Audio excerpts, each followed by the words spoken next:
এবার ফারাক্কা বাঁধের 109টি দরজা খুলে দিয়েছে ভারত। বেগুন পাট সব চলে গেছে, আর কৃষি জমির ধান বীজ পাচ্ছিলাম আর কি, বীজগুলো সব নষ্ট হয়ে গেছে।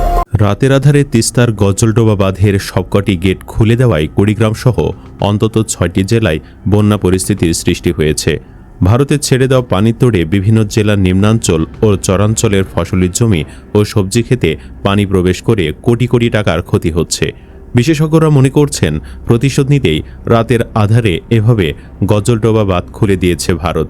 বলে রাখা ভালো, হাসিনা তিস্তা ব্যারেজের কাজ ভারতকে দিতে চেয়েছিল, কিন্তু ডক্টর ইউনূসের সরকার এই মেগা প্রজেক্টের কাজ চীনকে দেওয়ার সিদ্ধান্ত নেয়। নির্বাচনের পর তারেক রহমানও ইউনূসের সিদ্ধান্তকেই অটল রাখেন। তবে বিষয়টি মেনে নিতে পারেনি ভারত, ফলে বিভিন্ন দিক দিয়ে বাংলাদেশের ওপর আগ্রাসন চালাচ্ছে উগ্র হিন্দুত্ববাদী দেশটি। গত 28 জুলাই রাতে ভারত খুলে দেয় গজলডোবা বাঁধ। পাশাপাশি ভারী বর্ষণে লালমনিরহাটে তিস্তার পানি বিপদসীমার 7 সেন্টিমিটার ওপর দিয়ে প্রবাহিত হচ্ছে। তিস্তার পানি প্রবল স্রোতে প্রবাহিত হওয়ায় আতঙ্কিত হয়ে পড়েছে দুই পাড়ের মানুষ। এদিকে পানি বৃদ্ধি পাওয়ায় তিস্তার অববাহিকার চরাঞ্চলগুলোর ঘরবাড়ি ও ফসলি জমিতে পানি উঠতে শুরু করেছে। এভাবে পানি বৃদ্ধি অব্যাহত থাকলে বন্যা পরিস্থিতি চরম আকার ধারণ করতে পারে বলে আশঙ্কা করা হচ্ছে। ভারত যে তিস্তা প্রকল্প চীনকে দেওয়ায় খুশি না, বিষয়টি আঁচ করতে পেরেছে চীনও। ফলে তারা বাংলাদেশের পাশে দাঁড়িয়ে ভারত চরমভাবে অপদস্থ করছে।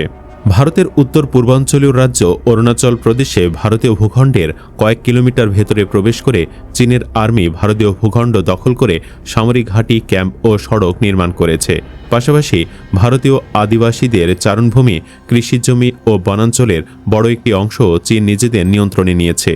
এই ঘটনা আবারও প্রমাণ করল, ভারত শুধু পারে বাংলাদেশের সাথেই, চীন কিংবা পাকিস্তানের কাছে তারা নেড়ি কুত্তা ছাড়া কিছুই না। এদিকে ঢাকায় চীনের রাষ্ট্রদূত ইয়াং ওয়েন ভারতের দিকে ইঙ্গিত করে বলেছেন, বাংলাদেশের অভ্যন্তরীণ বিষয়ে কোনো ধরনের হস্তক্ষেপ চীন মেনে নেবে না। তিনি বলেন, পারস্পরিক সম্মান, সার্বভৌমত্ব এবং অভ্যন্তরীণ বিষয়ে হস্তক্ষেপ না করার নীতির ভিত্তিতেই বাংলাদেশ চীন সম্পর্ক এগিয়ে যাচ্ছে। বৃহস্পতিবার ঢাকায় চীনা দূতাবাসে আয়োজিত প্রেস ব্রিফিংয়ে তিনি এই অবস্থান তুলে ধরেন। বাংলাদেশের প্রধানমন্ত্রীর চীন সফরের বিষয়ে এই ব্রিফিং। তিস্তা প্রকল্প প্রসঙ্গে ইয়াও ওয়েন বলেন, বাংলাদেশের অনুরোধের ভিত্তিতেই চীন এই প্রকল্পে কাজ করতে আগ্রহী। এছাড়া অন্য কিছু বেইজিংয়ের বিবেচনার বিষয় নয়। তিস্তা প্রকল্পের বিষয়ে তিনি আরও বলেন, প্রকল্পটি বাস্তবায়নের আগে আরও বৈজ্ঞানিক গবেষণার প্রয়োজন রয়েছে। তবে এ বিষয়ে বাংলাদেশের প্রতি চীনের সমর্থন অব্যাহত থাকবে বলেও আশ্বাস দেন তিনি। ভারত এ বিষয়ে কি ভাবতে পারে, এমন প্রশ্নের জবাবে ইয়াও ওয়েন বলেন, এটি চীনের বিবেচনার বিষয় নয়। চীন ও বাংলাদেশের মধ্যে যে সহযোগিতা হচ্ছে তা দুই দেশের পারস্পরিক প্রয়োজন ও সম্মতির ভিত্তিতে এগিয়ে যাচ্ছে। বাংলাদেশ ও চীনের প্রতিরক্ষা সহযোগিতা নিয়েও ইতিবাচক অগ্রগতির কথা জানান রাষ্ট্রদূত। তবে সম্ভাব্য কোনো নির্দিষ্ট প্রতিরক্ষা সরঞ্জাম বা সামরিক ক্রয় নিয়ে এই মুহূর্তে মন্তব্য করতে রাজি হননি তিনি। এদিকে বন্যা পরিস্থিতির সর্বশেষ খবরে জানা গেছে, কুড়িগ্রামে নদ নদীর পানি কিছুটা কমতে শুরু করায় বন্যা পরিস্থিতির উন্নতি হয়েছে। তবে পানি কমার সঙ্গে সঙ্গে বিভিন্ন এলাকায় তীব্র নদী ভাঙ্গন দেখা দিয়েছে। ফলে অনেকেই তাদের বাড়িঘর কিংবা ফসলি জমি হারাচ্ছেন। কুড়িগ্রাম পানি উন্নয়ন বোর্ডের বন্যা সতর্কীকরণ ও পূর্বাভাস কেন্দ্র জানিয়েছে, অল্প সময়ে জেলার প্রধান সবকটি নদীর পানি বিপদসীমার নিচ দিয়ে প্রবাহিত হবে। পানি দ্রুত নেমে গেলে কৃষিখাতে বড় ধরনের বিপর্যয় এড়ানো সম্ভব হতে পারে। বন্যা নিমজ্জিত 499 হেক্টর ফসলি জমির মধ্যে পাট ও আমন বীজতলা নষ্ট হবার পথে। তাছাড়া নিচু এলাকার পটল, মরিচ, চীনাবাদাম সহ বিভিন্ন মৌসুমি শাকসবজির ক্ষেত ক্ষতিগ্রস্ত হয়েছে। এদিকে বন্যা পরিস্থিতির উন্নতি হলেও নতুন দুশ্চিন্তা হয়ে দাঁড়িয়েছে নদী ভাঙ্গন। ব্রহ্মপুত্র, তিস্তা, দুধকুমার ও ধরলা নদীর তীরবর্তী এলাকায় ব্যাপক ভাঙ্গন শুরু হয়েছে। বিশেষ করে ভুরুঙ্গামারী উপজেলার তিলাই ও পাইকেরছড়া ইউনিয়ন এবং চিলমারী উপজেলার বিভিন্ন দ্বীপচরে ভাঙ্গন তীব্র রূপ নিয়েছে। এতে ভিটেমাটি হারানোর শঙ্কায় রয়েছেন নদীপাড়ের বাসিন্দারা। বলে রাখা ভালো, বিভিন্নভাবে ভারত বাংলাদেশের ওপর আগ্রাসন চালায়। এর মধ্যে অন্যতম হচ্ছে পানি। পানি এখন ভারতের বাংলাদেশের ওপর চালানো আগ্রাসনের অন্যতম সেরা অস্ত্র। বিশেষজ্ঞরা মনে করছেন, বাংলাদেশ যদি পাকিস্তানের মতো শক্ত আচরণ করতে পারে, তবে কিছুটা হলেও ভারতের এই আগ্রাসন বন্ধ করা সম্ভব। কদিন আগে পাকিস্তানের ন্যায্য পানির অংশে কেউ হাত দিতে চাইলে সেই হাত কেটে দেওয়া হবে বলে হুমকি দেয় পাকিস্তানের জলবায়ু পরিবর্তন মন্ত্রী মোসাদ্দেক মালিক। দুঃখের বিষয় হচ্ছে ভারতকে এই ধরনের হুমকি দেওয়ার মতো সামরিক সক্ষমতা বাংলাদেশের নেই।